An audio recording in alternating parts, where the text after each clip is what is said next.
Good morning, students. Welcome to your economics class. I hope all of you are well. Today we will start a new chapter. As you can see, this is sectors of Indian economy.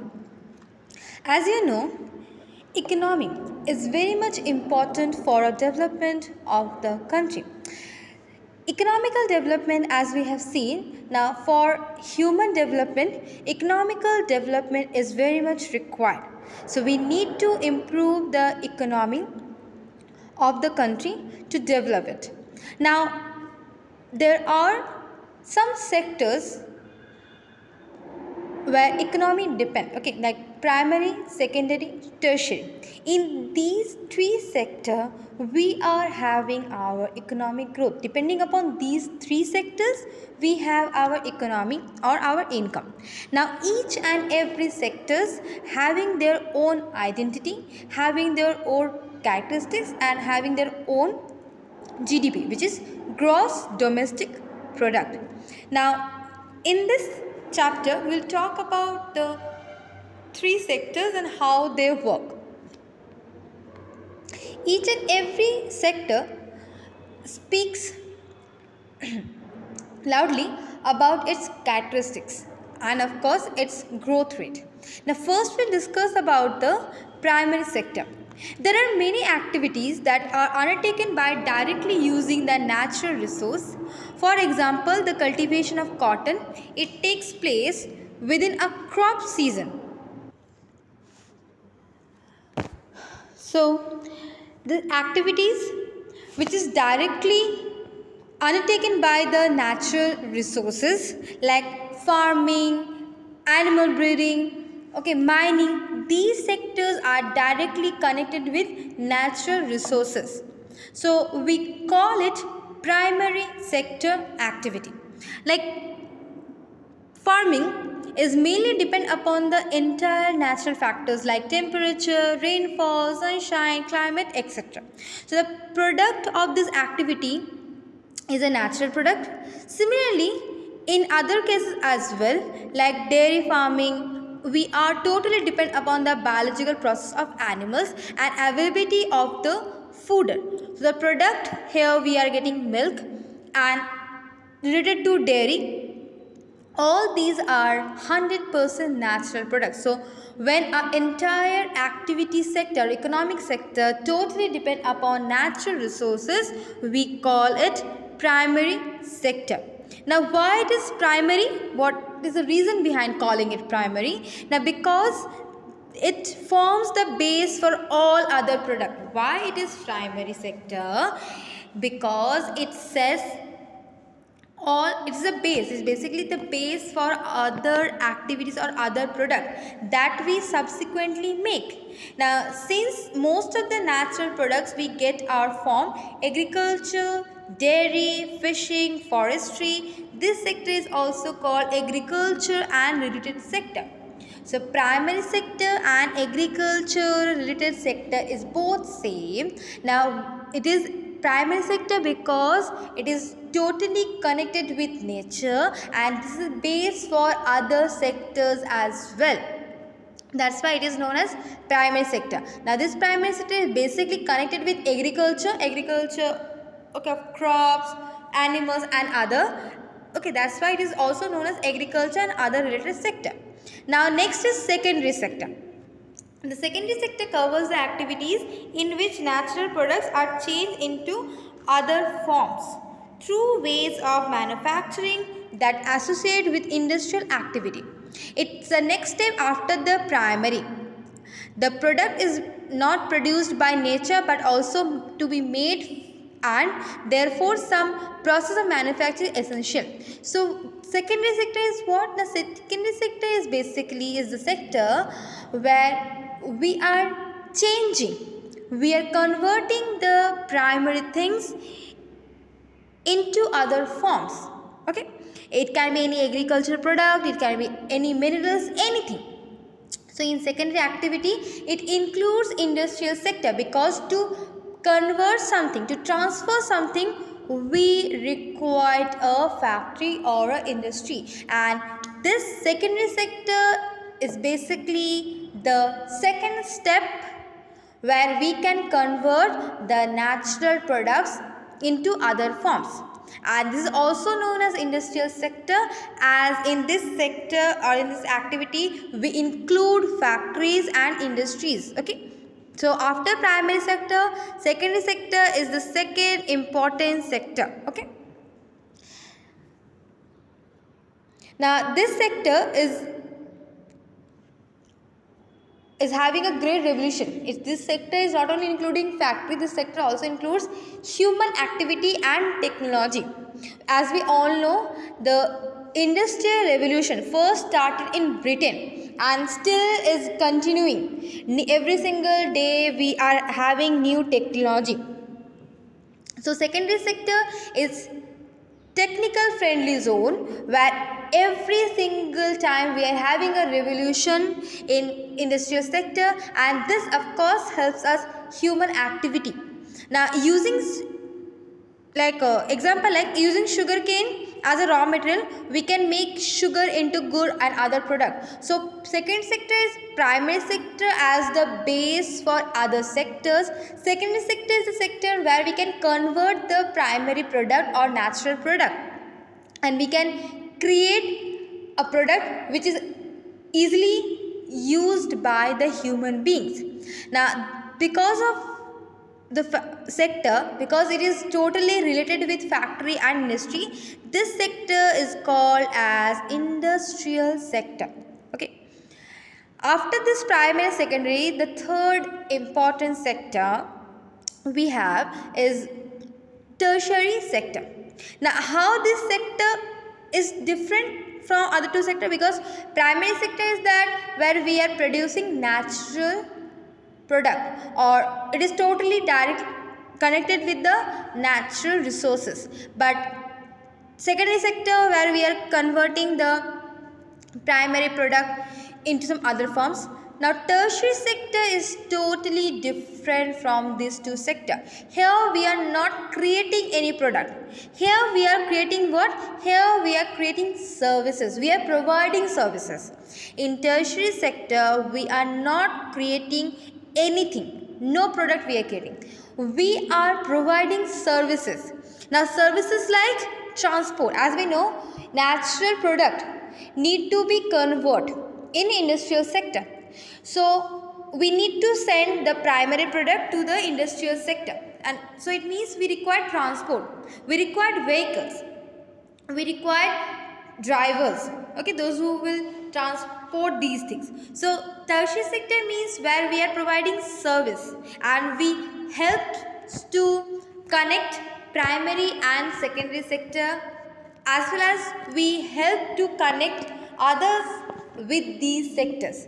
Here we are having transport, communication, we are having water system, education, health, banking. Okay, these things are known as tertiary sector, where we are not producing or providing any product, we are providing simply the services. Now these are activities that help in the development. Of course, tertiary sector activity helps to improve, to develop. Okay, now these activities by themselves do not produce a good, but they are an aid or support for the production process. Yes, of course, tertiary sector by itself not producing anything, but they help other sector to produce, okay, to provide us facility. So tertiary sector is the sector where we are not producing anything, we are just providing services. Okay. Now primary and secondary sector would need to be transported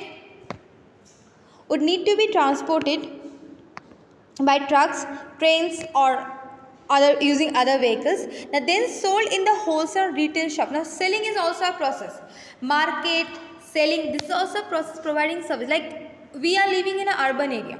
Okay, we are living in an urban area and we need to have food. But here we are not having agriculture activity. So from village area we need to have our food. So first what will happen? From village they will transport their food grains to the urban area, right? Now in urban area we need a place where we can go, we can buy or we can sell our product. So it required a market. So communication, market, transport, it is not creating product, it's creating service or providing service. So at times it may be necessary to store these at godowns. We also must need to talk about other over telephone or send letters, which is communication of course, or borrow money, which required bank. We need to have sometimes loan, we need to borrow some loan. So it includes banking to help production and trade. Transport, storage, communication, banking, trade are other examples of tertiary activities. And this sector is basically generate service rather than goods or any product. That's why this tertiary sector is also known as service sector, because this sector is not providing or it's not included with any product, it's just providing service which we required of course. This is known as also service sector. Now service sector also includes some essential services that may not directly help the production of the goods. For example, we require teacher, doctors, those who provide personal service such as washerman, barbers, cobblers, lawyer, etc., administrative heads, etc. Then we have technology, internet, ATM booths, call centers, software companies, etc.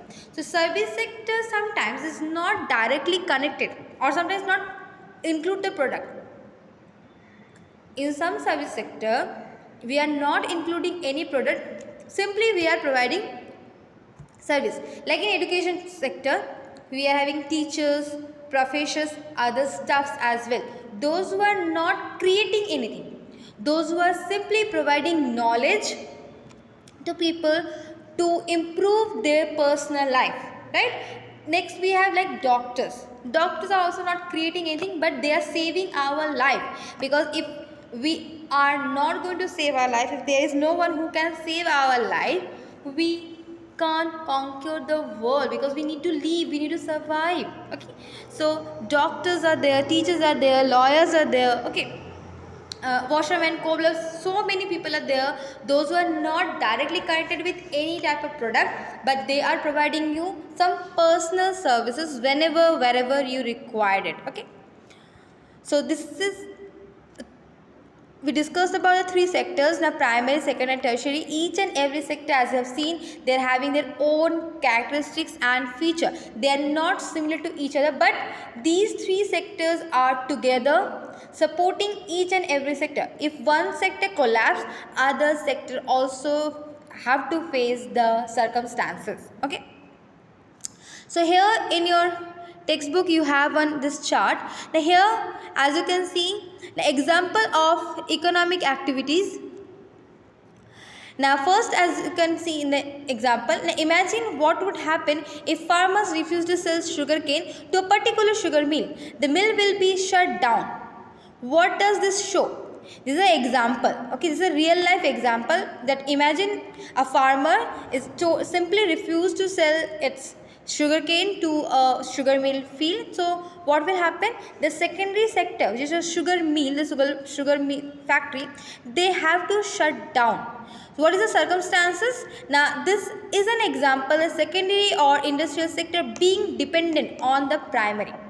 So this example is showing us that yes, of course, if primary sector is not going to help, is not going to support the secondary sector is going to be collapsed. It means secondary sector is also depending upon the primary sector.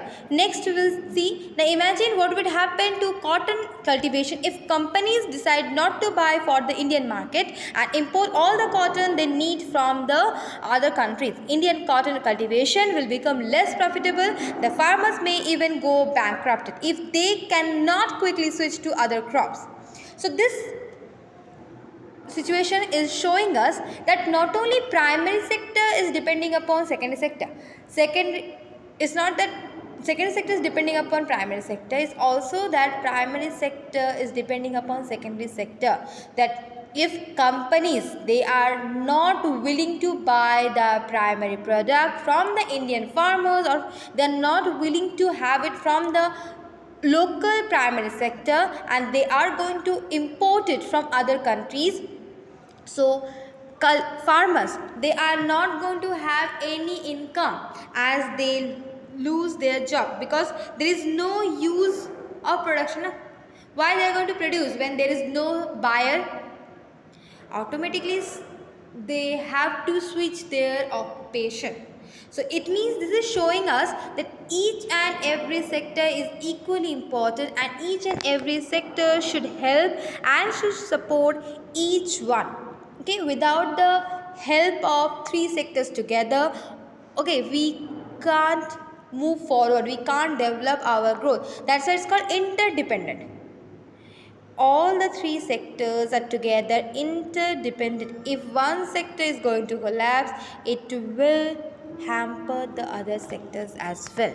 Okay, now as you can see, next we have the comparing the three sectors. Okay, now it is also required that when we know we are having the three sectors, we need to compare them. So how we can compare the three sectors? Now the various production activities in the primary, secondary, tertiary sector produce a very large number of goods and services. As we know, all the three sectors are producing huge quantity of goods and services. In these three sectors, we are having goods, services, employment as well. Production, employment, relative size, GDP level, all the three sectors having they separately. Employment level, growth rate, GDP, production of goods and services, three sectors are having differently. So how we could count the various goods and services, and how we know the total production in each sector? This is a difficult job. Of course, it's a very tricky and difficult job, but we need to do it. We need to measure each and every sector. How we are doing it? Now here is an example given. As I said, it's a very critical task. Now suppose if 10 kg wheat, 10,000 kgs of wheat sold in 8 rupees per kg, the value of that wheat is 80,000. If a farmer produced wheat and he said that I am going to sell this wheat per kg 8 rupees, so who is the buyer when he or she want to buy that wheat which is 10,000 kg, it will cost them 80,000 rupees. Now the value of 500 coconuts, 5,000 coconuts is at per rupees 10, it will make it 50,000 rupees. Similarly, the value of goods and service in three sectors calculated and then add up. So as a seller, if different products you are going to buy, as we know, different calculation we are having, and at the end we are going to add it up, right? 80,000, if you are buying coconut and wheat and other product as well, so at the end of the day we are going to total calculate how much I spent and how much I left. Okay, so remember, there is one precaution one has to take. It is very simple that how many product you bought, you have to just calculate their total expenditure, and just you have to add it up that how much actually you spend. Now but there is a precaution. Now not every goods that is produced and sold needs to be counted. Why not each and every product that you bought or that you sell, it should not be counted, because it makes sense only to include the final goods and services.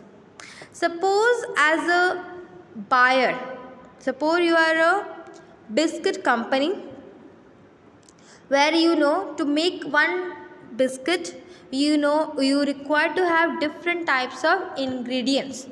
Okay, you bought wheat, oil, flavor, sugar, so many things, right? So if we are going to each and every time calculate that how much you bought wheat, how much oil, how much other ingredients as well, and same thing we calculate from farmers as well, that how much the wheat, the farmer who is selling wheat, he sold his 10,000 kg wheat to you at 80,000 rupees.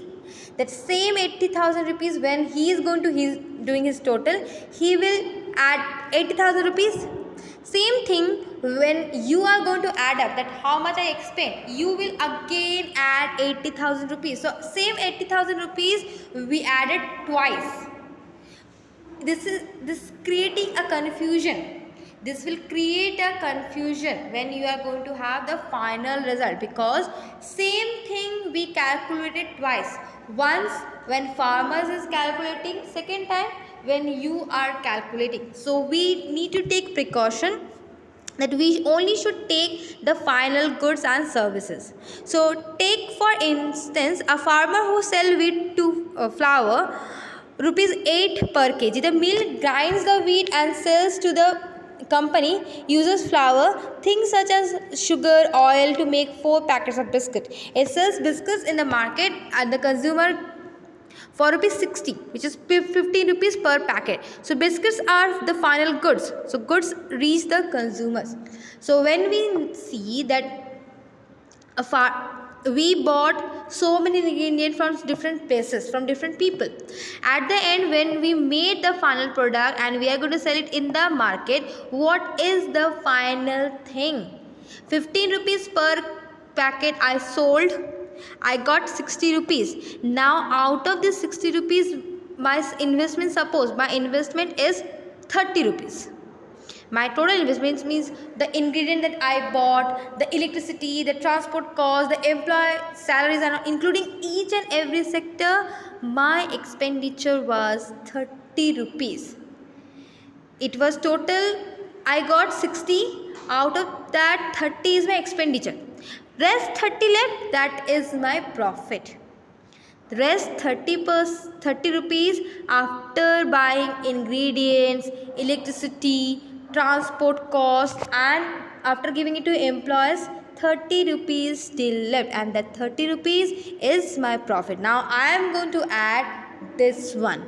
Okay, so why only final goods and services counted? Because in this contrast to final goods such as wheat and other things, like example intermediate goods, wheat, flour, they both are intermediate na. 8 rupees per kg wheat and 8 rupees per kg flour is quite same, because they are intermediate. If we are going to add it twice, that I bought wheat 8 rupees per kg, again I bought 8 rupees per kg flour, what is the point by counting same thing twice? Because wheat and flour is the same thing. Okay, you ground the wheat, you will get the flour.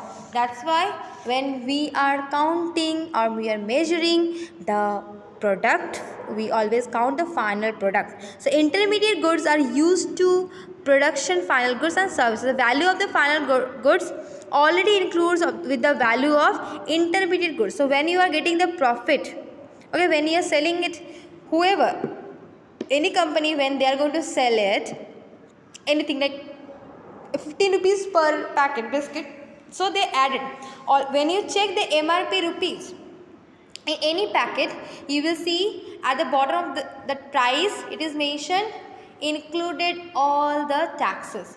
Here included all the taxes means ingredient price, transport cost, electricity, GST, and of course employee charges and all. So including all things, they are asking you to pay 15 rupees. So when they got 60 rupees, already they included other sectors as well. That's why we always count the final product, because it will help us to understand. So the value of other intermediate goods would be included. Okay, the value of final goods and services produced in each sector during a particular year provides the total production of the sector for that year. Okay, so why we count this? Because every single sector having their own product, and by calculating or by measuring the final goods, each and particular in a year provides us the overall view about the production of the sector for that year, and this we call gross domestic product. The total production of a country in a particular year we call GDP, gross domestic product, and this is the value of all final goods and services produced within the country. GDP we calculate including all the three sectors together. We have the final data of the GDP by calculating the three sectors together. Okay, and GDP always shows the economy, the whole economic setup of a country. Now in India, the mammoth task is, of course, for any country it's a very huge task measuring GDP. But yes, this task measuring GDP is undertaken by the government ministry, because government need to know about the growth, and depending upon the growth rate they will plan the next. If there is no growth, or it's declining, so they need to have some solution. Wherever there is problem, there we need to go for the solution. So why government is measuring these things, why it is undertaken by the government? Because we need to have a clear data to understand, to check that whether we are having the growth or not. If there is growth, so we need to focus more for the growth. If we are not having the proper growth, so what are the problems that we are having? We need to go for the solution. This is how the whole process is working. Okay.